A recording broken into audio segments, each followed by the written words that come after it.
Good evening, everybody, and welcome to the Monday Smash. Time to smash it up on a Monday night here on Warchant TV. He is Irish O'Fell, managing editor of Warchant.com. My name is Tom Lang, and we join you on a national championship Monday night. Could it be over the next 2 hours that Florida State wins its fifth national championship in soccer? For the eighth time, they are in the championship game tonight, so we're going to have our eye on that as we talk about the big picture topics with Florida State football, college football, and more over the next hour. So as you file in, hit that like button. Everybody is welcome here. Ira, gut feeling before this game kicks off. They're on a commercial break on ESPNU. I've got it right under my camera on a small screen. How you feeling about tonight's game? Man, Stanford's really, really good. It should be fun. I mean, I like the fact that, Florida State is playing so much better. It seems like the last, few weeks compared to, midway through the season, it seemed like they were kind of scuffling a little bit and trying to figure some things out, but they've been playing so well lately. So I think they've got a good shot, but Stanford is really, really good. They just had an incredible season. They're the number one seed for a reason. And, I'm sure, I don't know if they put lines on championship games in college soccer, but I'm sure they're a substantial favorite, but I think Florida State's going to give them a shot. They do, in fact, put lines. I checked it today. DraftKings Sportsbook had it out. Florida State is between a 2-1 and 3-1 underdog to win tonight. Stanford's about a 2-1 favorite. But, hey, man, in soccer, weird stuff happens all the time, and Florida State's also really, really good. So we'll keep tabs on that. I know you all will in the chat. Usually, Ira, it's a race to see who can report good news or bad news first in the chat when it comes to goals and scores and all of that type of stuff. So we welcome all of that. Everybody enjoy yourself over the next hour. And shout out real quick to a friend of mine and a Warchant user, subscriber, Zach Spain, a former sports writer back in the day who went to FSU, and he lives in Kansas City. So he sent me some pictures earlier. He and his wife and kids are there. It's 36 degrees, and they're happy to be cheering on the Noles. Have you tried Kansas City barbecue before? I haven't. Heard a lot of good things, but I have not. Yeah, same. I got to cross that off the list. Maybe a college cup to come. Maybe that's the thing to do is double date with a college cup and then some KC barbecue. It sounds pretty good right about now. Everybody, over the next hour, we're going to be talking college football, but we're going to start with Florida State football. More on Notre Dame and what they've done in just a moment. But a couple of changes for Florida State and the coaching staff. Since we last spoke, we know about the news that happened late last week with Patrick Surtain not being renewed, released, dismissed, however you want to word it. He certainly thinks and says he was fired based upon his social media posts. That is one change. David Johnson won't be back as well. It's the running backs coach, recruiting coordinator for Florida State. He worked with punt returns. And also, it looks like Florida State has a new edge rusher coach, and that would be Nick Williams, hired from Syracuse. Anything, Ira, of those three that stand out to you the most, or anything that maybe raised your eyebrows as the changes don't feel like they're over just yet, but Florida State is starting to steadily reshape a little bit of their coaching staff at the very least? Yeah, I don't think I think the most surprising one is Patrick Surtain. David Johnson's been, with Mike Norvell for a long time. He was here for 6 years. Before that, he was with him in Memphis and then left for a little while to go to Tennessee and then joined Mike Norvell at Florida State.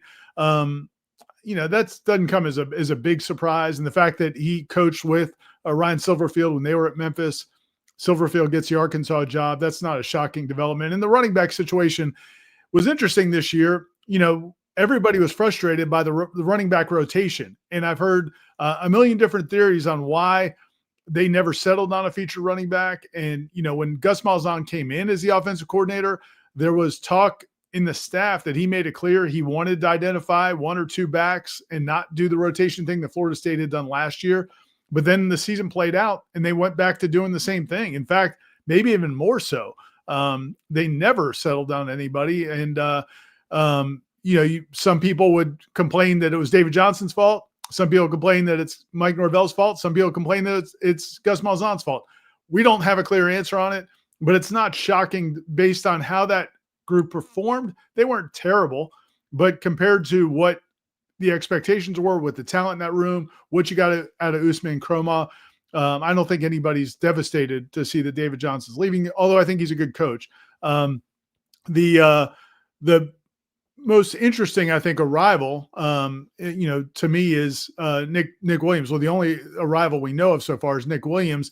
And that's interesting to me because his background is 100% is a recruiter. Now, I'm sure he's a good coach. He played at Georgia, was not a star player, but he did play at Georgia. And, I'm sure he's a quality coach, but his calling card has been recruiting. That's what Kirby Smart had him doing when he was up at UGA. Then Jimbo brought him over to Texas A&M to do, and Fran Brown had him at Syracuse, and he's well regarded as a recruiter. So I think that's the kind of the highlight there with that hire. But the only big surprise really would be Pat Surtain leaving. But the only thing that really told me is that Tony White's clearly staying, because you wouldn't make that change if Tony White was debating what he's going to do. So Tony White clearly is staying. He's shaping his staff. He's brought in a new defensive ends coach. And so, you're seeing the vision of what Tony White's doing. That's really the biggest clarity, is we now know clearly that Tony White is staying. And that leaves the offensive side of the ball, which is the open question. It's not a settled matter yet. Mike Norvell spoke about that in his press conference on Friday, that he had nothing to share in that moment, that he didn't have any comment on the coordinators in that moment. That wasn't a resounding, oh, both guys are going to be back. I don't know why you're asking me that question. I mean, we're running it back. Everybody's going to be here. It was a kick the can down the road kind of moment. And I'm assuming, Ira, that this is a fluid situation. It sounded like when you were talking to Jeff earlier today, that is available on Warchant TV as always, that if you were putting money down, you would say the favorite outcome, the more likely outcome would be that Florida State has a new offensive coordinator when this is all said and done. Is that correct? I mean, that's the way I've been leaning for the last few weeks. I mean, we've been hearing not just from the report that he had interviewed for the Arkansas head coaching job, but we've been hearing from other people in the industry that Gus Malzahn was talking to other people about jobs. And so, you wouldn't be talking to you've got a job. You got a job that when Gus Malzahn came to Florida State, when I interviewed him last summer, he said there was only two options for him after he decided to leave UCF. It was either to come to Florida State and be offensive coordinator for Mike Norvell or retire. Well, if he's talking to other people about other jobs, then clearly this isn't exactly what he was hoping it was going to be. And that's understandable. I mean, that's, I think we all knew this was going to be an interesting dynamic. Him coming to, after 14 years as a head coach, going to be an assistant coach, and whether or not he would like that and fit into it. And, they certainly didn't have tremendous success. I think if you asked him in week 1 or week 2 or week 3, maybe he would have a different opinion, but it didn't seem like he loved the way this thing all played out. And so that's why he's talking to other schools about other jobs. I don't know what he's going to do, though. I mean, and the longer this goes, the question becomes, is he not finding something he wants? Because, at this point in his career, it's not like he has to go take a job just to take a job. But if he doesn't find something he wants, does he decide, you know what, I'll go ahead and stay here? But at this point, it's felt for a while like he's probably leaving. So then if he stays, is that cool? So, again, I think it's been a pretty fluid situation. I assume it's going to come to a head pretty soon. But the final piece of that puzzle, though, would be if he decides to retire or leave, that's one financial situation. If he wants to stay, or if he doesn't want to retire and they decide we want to go in a different direction, that's a whole different financial situation, and Florida State would have to buy him out. So, we'll have to see how that plays out. I would say I would still lean towards, I don't think he's going to be the OC next season. I don't know that for a fact, but just based on where things have been trending. But the longer it goes, you start to wonder. Yeah, and we only know Gus for about the length of probably a Disney Pixar movie in terms of total press conference availability since he's been here. Any favorite moments that you have? Because one of mine for sure is when he was asked about, have you spoken to Mike Norvell about the adversity that comes with being a head coach and some of those difficulties? And his response was simply, no, I'm the offensive coordinator. No. And I thought, wow, we understand what's going on in the room context-wise. It's the mentor speaking to the mentee about going through a hard situation. Perhaps he takes the bait in that situation, and he was like, no, man, I'm not even entertaining that question at all. Any favorite moment that you have of Gus in year one, which could be the only year? We'll see. Yeah, well, first, real quick on that, I'll give him the benefit of the doubt on that. I have a feeling that he and Tony White probably were both, maybe had conversations before they went into those press conferences along the lines of, hey, if they ask you questions about Norvell, just tell them you just focus on your side. I mean, that's possible. And then but it was not a good response based on the question that was asked, because the way the question was asked, yes, he certainly should have said, yeah, I've been talking to Mike. We've all been through it. these are tough situations when you're a head coach, and he's been a head coach for a long time. He knows what he's doing. Yeah, he did not show any appreciation for that at all. No real great moments. The Alabama game, that was the one. I think that and the fact that he certainly enjoyed that one. I think he went to Twitter right after the game, and then did some interviews after that as well. So he enjoyed it. We all enjoyed it. I wish the rest of the season had gone as well. We've spent so much time over the last month, 2 months, probably closer to 2.5 now, looking within, Ira, like staring over at Moore and staring over at Westcott, looking at Florida State and hyper-focusing on what are they going to do next and nitpicking every little thing they say. I'm guilty of that big time when it comes to things with the administration, the athletic director, and the athletic department. Well, can we just turn our attention to somebody else's athletic department for a moment, Notre Dame's? I mean, I've been enjoying this, man. It would have been a better outcome to have Miami get snubbed, just as a Florida State fan. But it ain't a bad outcome that Notre Dame got snubbed. This has been very, very entertaining. I've had my popcorn up and going since the beginning of this, because you knew when they set it up on Tuesday to look one way and then Sunday to look the other, there was going to be hell to pay, and there was going to be a lot of complaining and moaning, and Notre Dame has not disappointed, sir. I'm just wondering, as a veteran in the industry, watching how Jim Phillips has talked about it, how Bavacqua has talked about it over at Notre Dame, how the last day and a half, how you've consumed it, because I think it's been fantastic to watch. Yeah, I mean, I was just thinking, like, it has got to be such a kick in the blank for Notre Dame to finally find out what like the real world is like for everybody else. It's like it feels like they've never had something like this happen before them. And I'm sure that they were just convinced, even though we kind of knew, like you said, when it came out last week, you kind of knew, well, if the criteria is, if head-to-head becomes more of a factor, if you're bumped up next to each other and BYU is probably going to lose to Texas Tech, which they did, then that's going to come into play. Now, we all think the process is stupid and the TV shows are ridiculous, and then trying to explain everything doesn't make any sense. But no, man, it's amazing to see Notre Dame kind of come into that situation. What I am curious about, and I haven't paid enough attention, their AD's comments were ridiculous. I mean, how he's outraged that the ACC would support a full-time member in Miami over a part-time member in Notre Dame who has never shown an effort to help the conference. Again, the ACC bailed Notre Dame out in the COVID year, where Notre Dame probably couldn't have played a schedule if the ACC hadn't done it. So anyway, his comments are ridiculous. Are people not playing the bowl game? Do you think people are understanding it more than you would have expected, or are they getting criticism for that? Because I haven't seen a lot of criticism for that, but I think I think everybody's turning their attention to, oh, this just proves how meaningless the bowls are.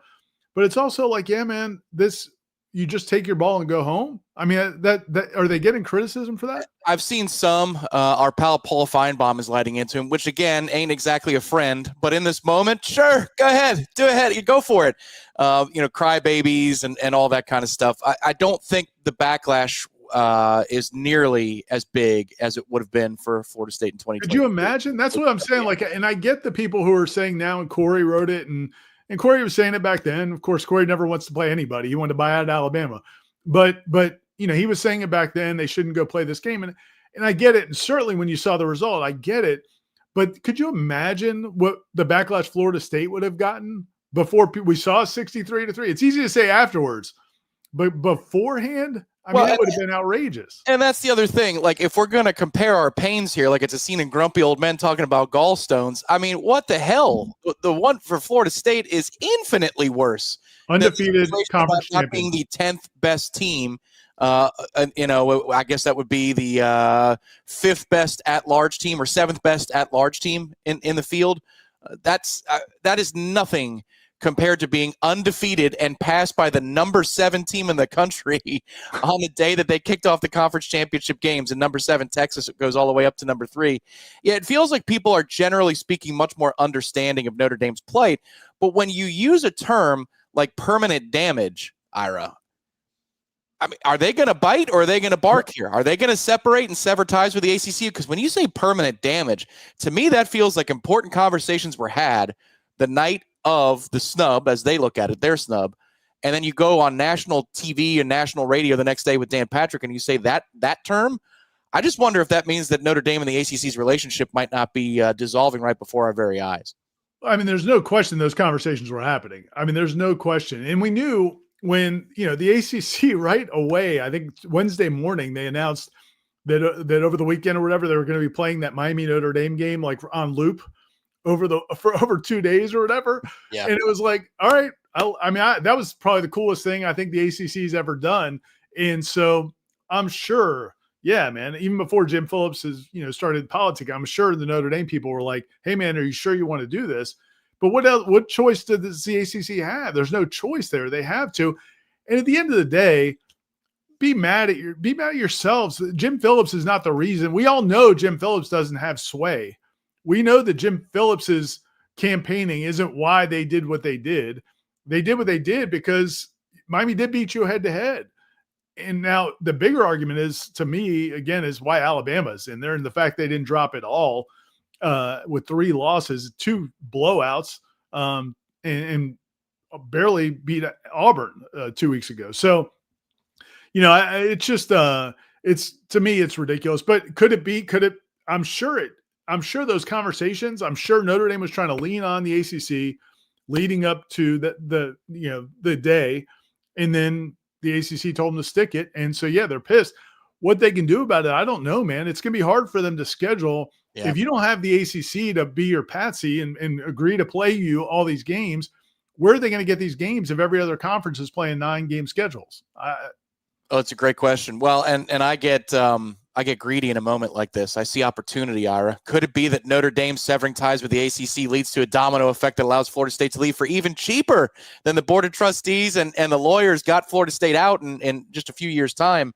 Could it lead to something that benefits everybody who wants to see the ACC dissolved and us to move on? I don't know. That's probably extremely hopeful without much merit.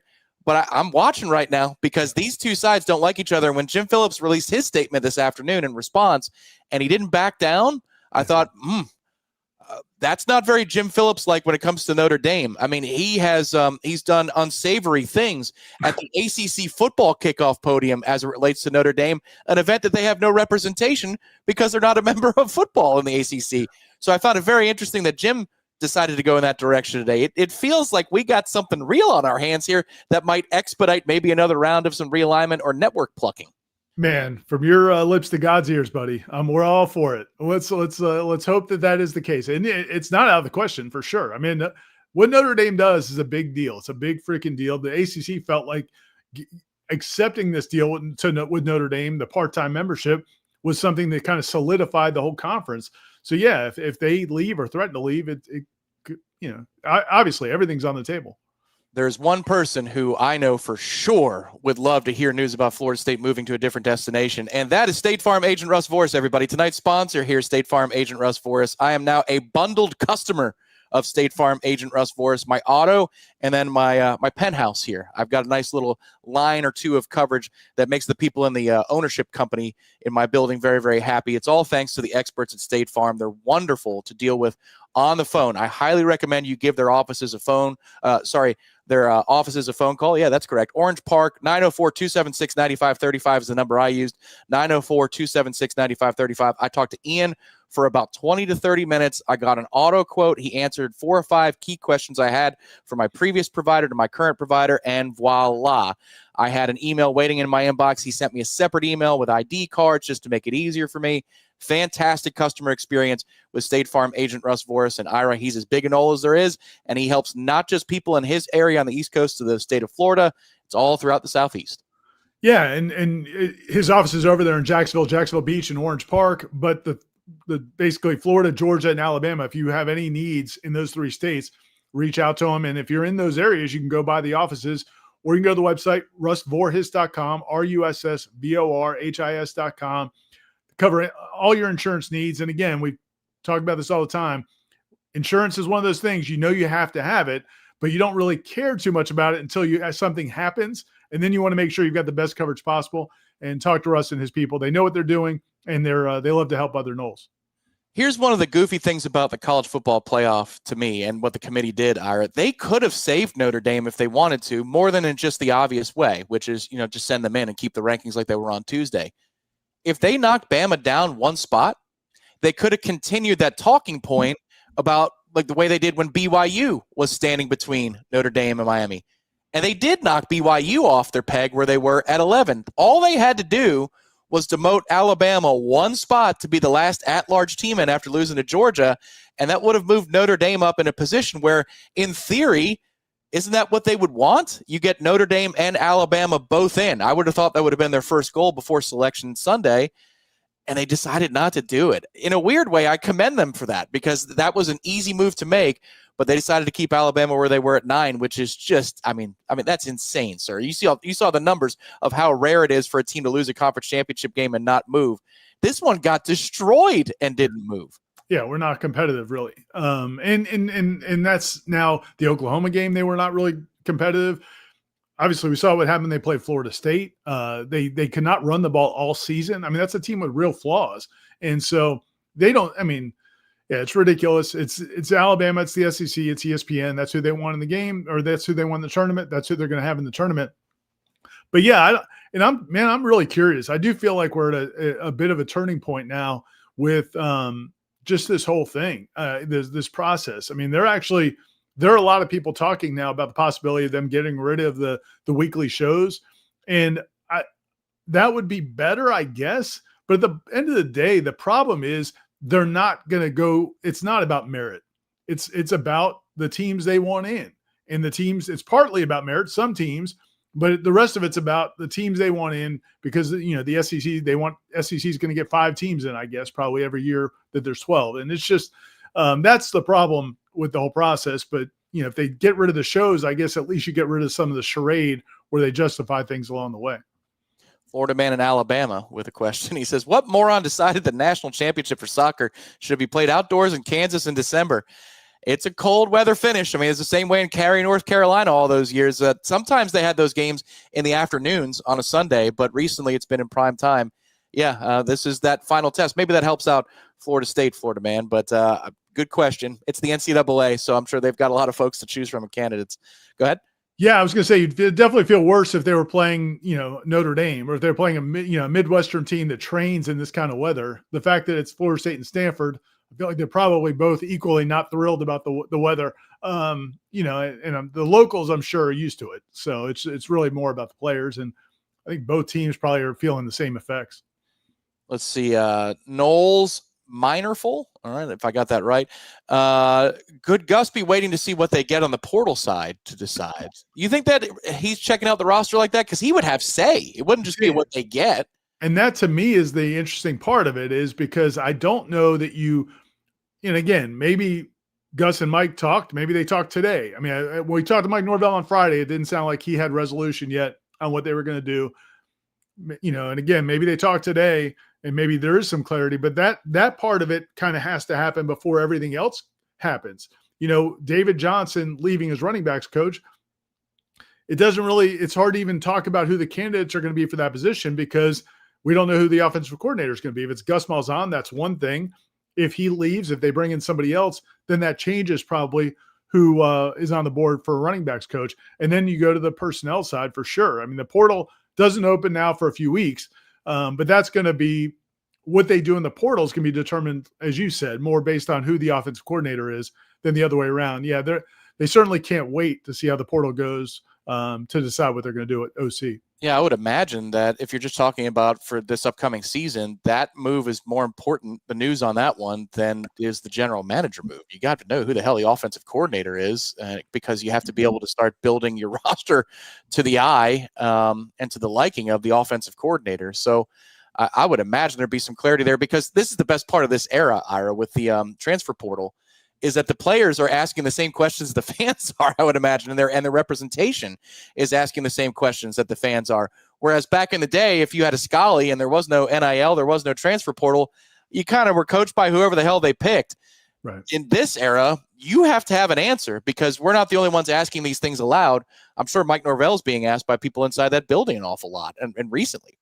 Yeah, no question. And then on top of that, you have the guys that, in terms of what your staff's going to look like, if you do bring in new coaches, that affects a lot of times the portal guys you can bring in. As we saw last year when you brought in, these guys from UCF, they brought in some players, Javen Boggs, others that were committed to them at UCF.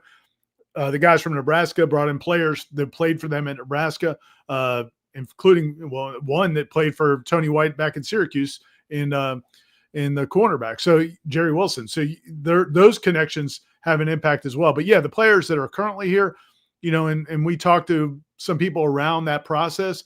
It's basically it's kind of wait and see right now because they don't know exactly. They know Mike Norvell's staying, but they don't know exactly what the rest of the staff is going to look like. And so that will have an impact on the current players with decisions they make, but then it also will have an impact on maybe guys that are coming in with any new assistant coaches. Wanted to touch on Florida State and being invited to a bowl and declining a bowl. And we'll do that after we get a short word from tonight's sponsor. State Farm agent Russ Voorhees back in 15 seconds right here on Warchant TV.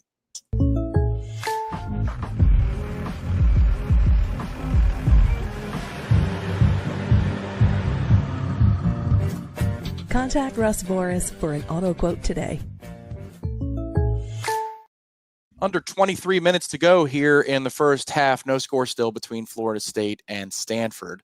We'll keep you abreast of that. And for those of you in the chat, I'm sure you'll have those updates quicker than we will have those updates. But timing is everything, not just in that game. Timing is everything for Florida State as it pertains to potentially being in a bowl. Because, Ira, as you said today, you were hearing that had Florida State been asked the question of, hey, y'all want to play in the Birmingham Bowl maybe this time last week, that they might have given an affirmative and not declined in that situation. Yeah, I think from what we were hearing at the time, they were interested in playing in the bowl game. Mike Norvell certainly was. He liked the idea of getting, again, those young guys, those practice times and give them a chance. And even if they had found out last week, some things would have been different. There would have been, guys leaving, guys deciding not to play.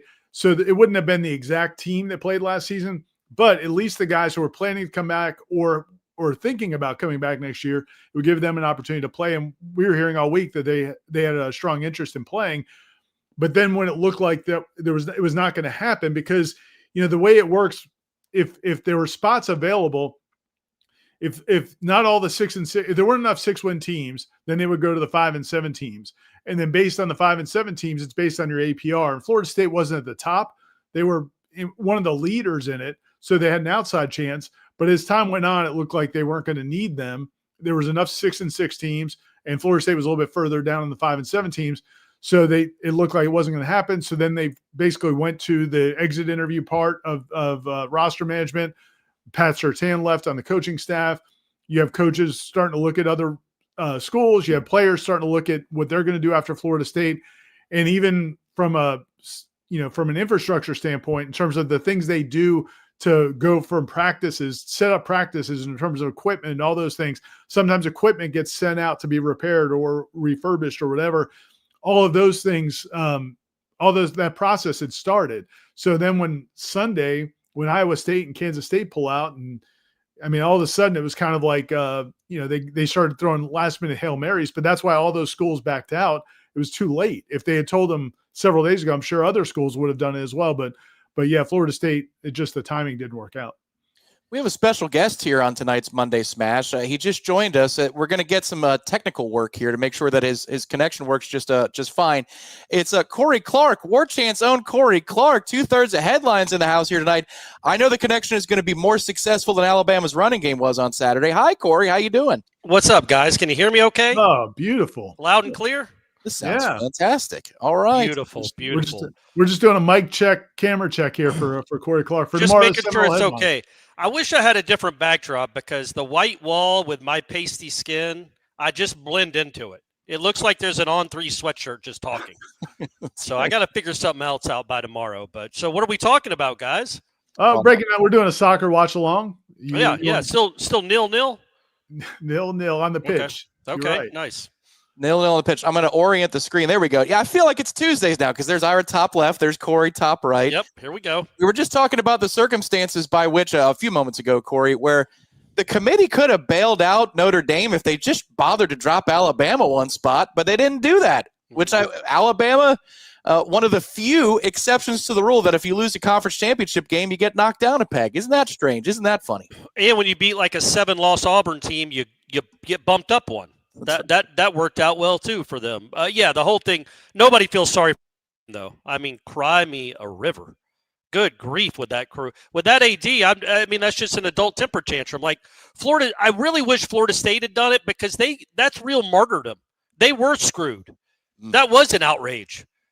This wasn't that. This was a 2-loss team whining that they didn't get in over a team that they lost to.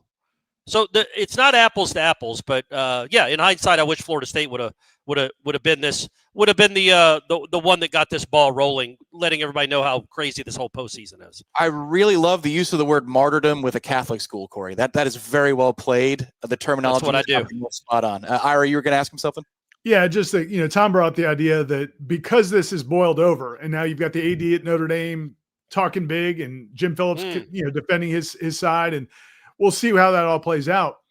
I was thinking, man, as the selection show played out on Sunday, and I refused to watch it. I did check Twitter though. That was a stand I took. Yeah, there you go. Nice. But if Miami had been left out, I felt like you could argue that's a death knell for the ACC. I mean, we know the ACC is going to die at some point. Yes. Basically on life support, but I kind of wondered, man, if Miami gets left out, if you're a Power 5 conference and you just get shut out completely, Power 4 conference, I just thought, man, that's a disaster. But Tom's point was, if something happens here and Notre Dame looks to break off or do something, or join the Big Ten out of spite or whatever they want to do, what do you think? How do you think that manifests? I mean, it wouldn't go great for the ACC. I mean, he is right. They are a pretty lucrative business partner. So that wouldn't be great. And look, I think it's ridiculous that Notre Dame's not in the conference, but they are what they are. They do help out the ACC with those, is it 5 games a year? Yeah. That they're contracted. I mean, all 3 of those road games that they play in the ACC, 2 or 3, those are huge deals to those schools. And that has been a boon for the conference and a good idea by Swafford way back when to do that. But yeah, man, yes, that would be not as big as FSU and Clemson leaving, clearly, but it would be really bad for the conference if they didn't have the Notre Dame angle. Well, I feel like where this would go is it would just be a new scheduling agreement. I don't know that they would join another conference because it just came out yesterday that they're totally protected henceforth. This exact situation would not see them outside of the college football playoff if this exact same scenario happened next year, because according to the new format, for no reason whatsoever, the college football playoff is allowing Notre Dame automatic access to the playoff if they finish in a 12-team field within the top 12 in the rankings. Who agreed to that? Who agreed to it? Tell me who agreed to it and why. Is Notre Dame just going to have its own playoff, like a blue and gold scrimmage, and declare themselves like they need the NCAA? Well, they need college football and the college football playoff a lot more than college football needs Notre Dame. So what in the world are they doing? Who agreed to that, Tom? Who agreed to it? Oh, man. Same guy who agreed to the Scott Kazmir trade, I'm sure. Steve Phillips, former GM New York Mets. Old school reference. Yeah. It's unbelievable that they found a way to work that in there for next year. But Alabama has its own set of rules, clearly, with this committee. Now Notre Dame does literally have its own set, not just one of those wink, wink, nod, nod things. I don't know. I feel like if they were going to make an announcement, it would just be to move their scheduling arrangement somewhere else. Ira, it looked like you might have had a thought on the matter. Yeah, no, I just think the whole thing it's ridiculous. I mean, same thing we've been saying. And I think it's like it would be like, I'm trying to think of the analogy that's safe for publication or safe for, but it would be like having I mean, the ACC is basically Notre Dame's side piece, and it's like, and then you're going to be mad at them for talking to somebody else. Yeah, for them getting getting a committed relationship, and you're mad at them for cheating on you. Exactly. I mean, the audacity is just it. You want to say it's just leaves you speechless, but we should come to expect it at this point from Notre Dame. There's always something. There's always something with them where they get to skate, and it's like they're the favorite kid. It's them in North Carolina in that sense. Like they never get punished. The parents say they're gonna, and then they never do. And Tom, remind everyone the last year that Notre Dame won a national championship. If you even know, were you alive? Yeah, I was 2 years old. It was '88. Yeah. And Ronald Reagan was president. That's right. Just want to throw that out there, everyone. Ronald Kirk Reagan's been Gibson. dead for 20 years. Kirk That was Gibson hit the home run. He hit the home run heard around the world by Jack Buck, who's been dead a long time. That's the year that Notre Dame won. Bill Cosby was the biggest star in the world. It's remarkable. And I'll let y'all go. I did want to say this, though, because this is what y'all were talking about. I think it would have been more embarrassing to play in a bowl game when you're 5-7 than to miss the bowl season because you're 5-7. Just the indignity of that. Like, you're going to go to Birmingham to play Georgia Southern? Yeah, when we started hearing that they were interested in playing, I was like, "What are you doing?" Yeah. But so I was not a fan of it, but I do think that was something that they wanted to do. Well, I'm glad it didn't work out for all of us. Who wants to be in Birmingham? No offense to our Alabama citizens, just I doubt it's not a dome.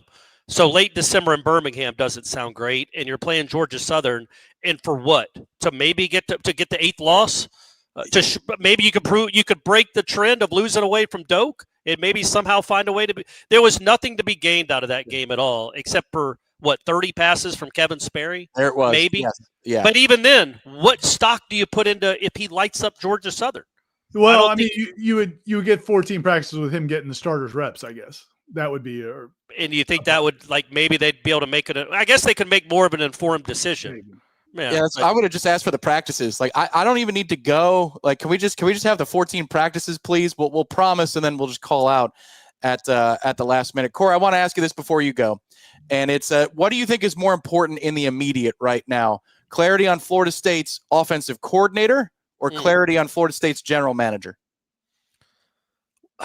Right now in the immediate, golly, that's a tough one. I want to say coordinator because I think as you try to put together a roster, you're going to need to know what offense you're running to try to entice people to come play in it. But that's also part of the GM's responsibility. I just think the difference is there's no GM they're going to tell us that's going to be like, holy cow, they got him. Save for John Lynch. There's not going to be any GM that has a name that rings out in this sport right now in this capacity to be a college football GM that you're going to trust them implicitly.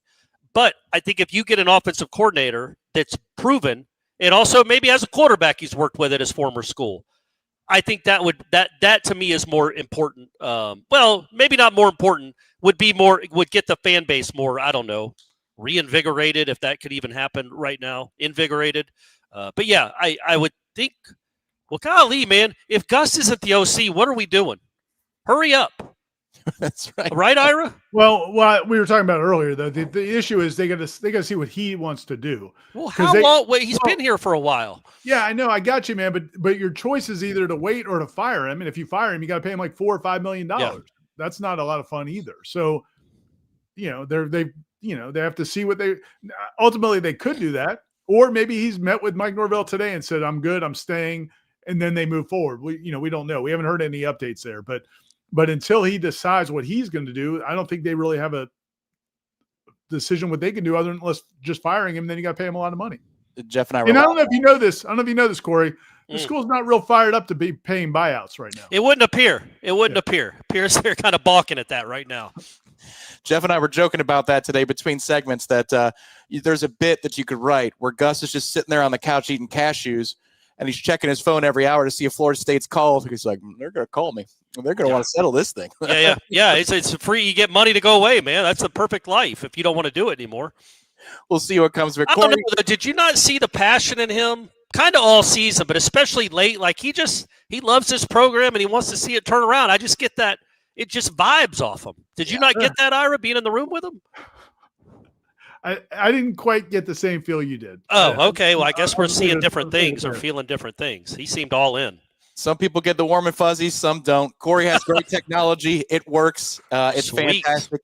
And as we'll say goodbye on a note, that's a fantastic performance from Corey as Stanford draws a yellow card. So there we go. There we go. Right. Kick her out. Peace. Still no score. See you tomorrow. Seminole headlines coming your way tomorrow right here on Warchant TV. Ira, Corey, and Jeff will be on the screen at 1 o'clock. We're going to take one more 15-second break and regroup here on the Monday Smash on Warchant TV.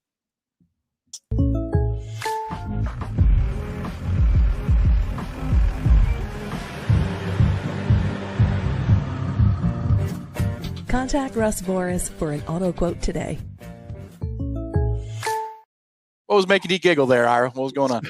Speaking of which, Seminole headlines. So the clip is going kind of viral on Twitter right now of me, Jeff, and Corey from Coach Speak. And I think it might have been the first ever Coach Speak when Curt Cignetti was hired. It was one of the first ones.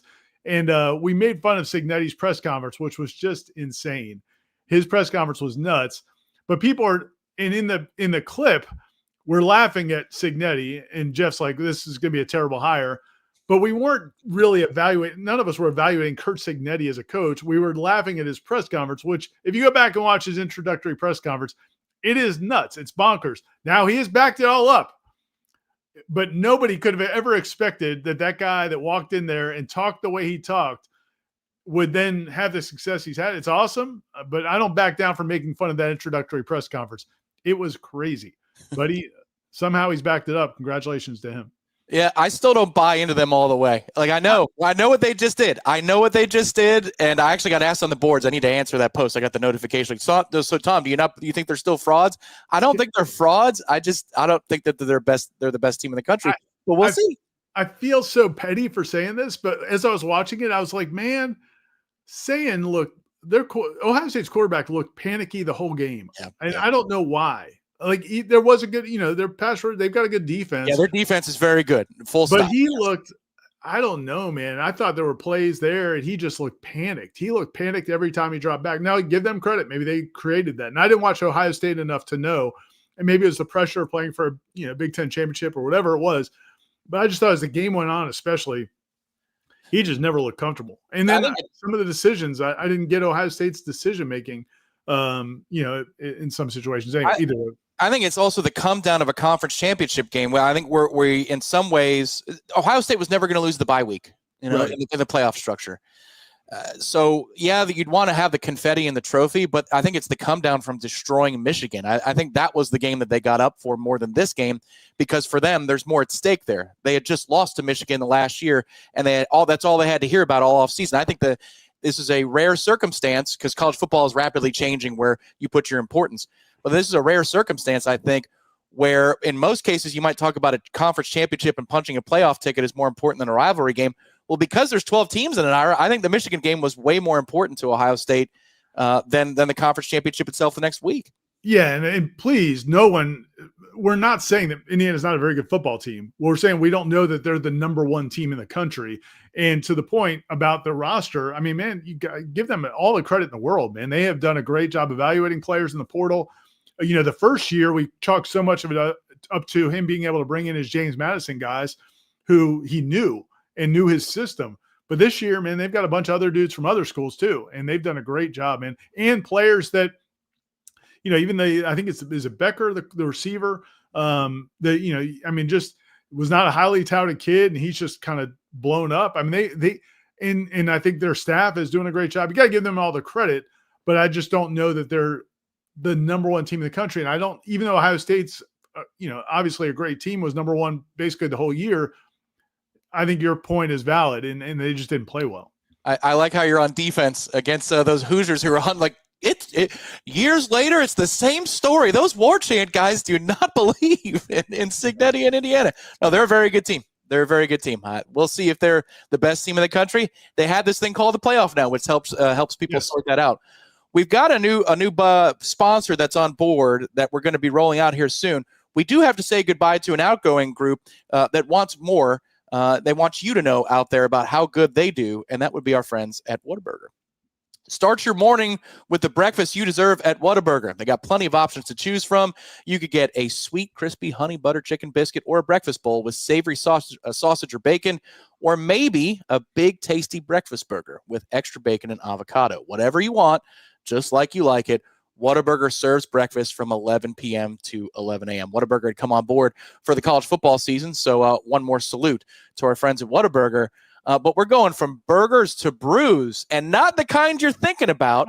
That's going to be our new sponsor coming on board to help us out at the end of the Monday Smash, the latter half, to tell us what's coming up on Warchant in the given week, and Warchant TV the given week. Ira, drum roll, please. Who are we saying hello to? Our friends at the Copper Drip. Great people, huge Noles. And it's I met them at it's a local coffee brewing operation that they roast their own beans. They outsource their beans and then roast them. And they have a bunch of different coffee flavors. My wife and I were at a festival that they were working. They had their little kiosk set up at, and really good stuff. Brandon, he and his wife own it. They are, he's a huge Nole. And so we started talking, and we talked about the idea of maybe coming on board and sponsoring the Smash. So we'll do a more in detail in the coming episodes. Tell you more about their operation, the different flavors. My wife ordered some right away after we had some at the festival. But if you go to their website, it's thecoppertrip.com, and they're very active on social media, on Instagram as well. And find out where they're going to be. They're around Tallahassee. They'll basically pop-up shop type thing. And you can also order from their website. So we'll have more information coming, but the guys, the Copper Drip is the website. Thecoppertrip.com is the website. And we look forward to doing business with them. It's a local flair, but everywhere Noles are, the Copper Drip can be. So, yeah, that'll be very, very cool. So we'll tell you more about them in Monday Smashes to come. A couple of questions here before we sign off for the evening. Looks like just over 5 minutes left in the first half between Florida State and Stanford. Still no score. It's funny, Ira, on the official stat broadcast, it counts up like normal soccer, but then on TV and in NCAA, it counts down like most other sports. So a little confusing there. But anyway, under 5 minutes to go first half, and shots right now are 8-4 Stanford over Florida State. Savage Dad asks, and thank you for the question here, sir. If Gus leaves, wouldn't it make sense to let Mike take back play calling to promote Stockstill to OC in name only? Also work with the quarterback room. I know this is one place you and Jeff and Corey have had disagreements about, where Florida State is in past weeks. The both of you would agree on this one, right? You would say, yeah, if you're going to go down, Mike, go down calling the plays with the play sheet in your hand. I would. To me, again, I think that, again, 2020, 2021, it was Mike Norvell and Kenny Dillingham. The roster wasn't set. You didn't have the quarterback you wanted. 2022, I think, is to 2023. That's Mike Norvell calling all the plays. Kenny Dillingham had left. Mike Norvell's running the offense. And I thought they did some really good things. 2023 wasn't as good as it probably should have been. But then you go to 2024, and I don't think any play caller could have done much. So, yeah, I would not be opposed to that at all. But, we'll have to see how it plays out. And our last question of the night will be from Kyle. Kyle says, will any more coaches be dismissed? Yeah, and we're going to define that as fired, not renewed, retire. It's a catch-all category. Yeah, man, I would be positively stunned. And you never say never with this football program, but I would be positively stunned if there weren't at least a few more. What would you say, Ira? Yeah, I would think so. At least one or two for sure. And what happens beyond that may depend on what happens at offensive coordinator. Because if Gus were to decide to leave, then if Mike Norvell doesn't take over as offensive coordinator, then somebody else comes in. The positive to going with a new offensive coordinator, bringing somebody in, would be that the chances of them bringing a quarterback or bringing some other players on offense would be more likely. So the downside to it would be you might have other changes, because a lot of times an offensive coordinator wants his own O-line coach. So I think Herb Hand did a really good job this year. I think everybody's happy with that. He's got continuity with these returning offensive linemen that you're hoping they're going to get something out of. If you do go with a new offensive coordinator, he might want his own offensive line coach. So now that creates a different issue. So none of these are seamless, but a positive to Mike Norvell's thing, if he were to take it and take over the position, then maybe you keep Tim Harris, Herb Hand, that group on the offensive side of the ball. But that's that. So I think there's probably going to be one or two more changes besides that. But if you do bring in a new offensive coordinator, you might have more changes than that. Before we sign off, once again, approaching halftime, no score national championship game. Florida State and Stanford is on ESPNU. If you're just joining us, oh yeah, where's the game? It's on ESPNU. About to go to halftime. Shots on goal. I gave you the total shots. 6-0 Stanford. Corner kicks, 3 for Stanford, 1 for Florida State as they approach the half. Yeah, they're good. But here, that's the beauty of soccer. And, listen, man, we've seen it so many times. We've seen it happen to Florida State where they were the better team and completely dominated the shots on goal, but just couldn't get it to go in. Well, maybe this is how things work. And also, obviously, Brian Penske's a really good coach. Maybe he can make some halftime adjustments. In this era of college football, no 2 Decembers are alike. Every December, it's brand new. There's like new rules and new regulations, which makes covering Florida State football during December, also not playing in a bowl game, very unique each year. So, Director Nick, if you could hit one more thing, I want to know, Ira, what's coming up this weekend or this week on Warchant with a weird spot on the calendar. Let's hear that jingle.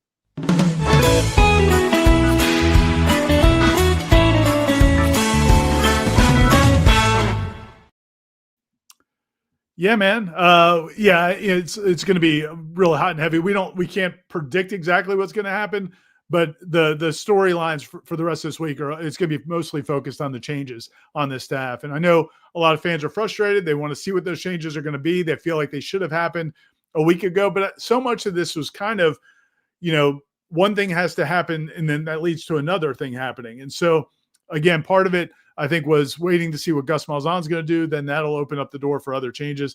I think between the coaching changes, between the hiring of the general manager and that staff, which I think what I was told last week is there was a chance that could happen, at some point this week, who the general manager is going to be, what some of the changes in the front office staff, what that's going to look like, and then any other changes in the coaching staff, because then that leads to more coverage about, okay, what could this mean from the roster? Because when you look at these players, these assistant coaches that are coming in, that a lot of times will have an impact on who they can bring in from their former schools or guys that they've recruited to other schools. And then also from Florida State's standpoint, if you have more coaches change, that can impact your current roster. Florida State's only had 2 players that we know of that are announced plans to go in the transfer portal.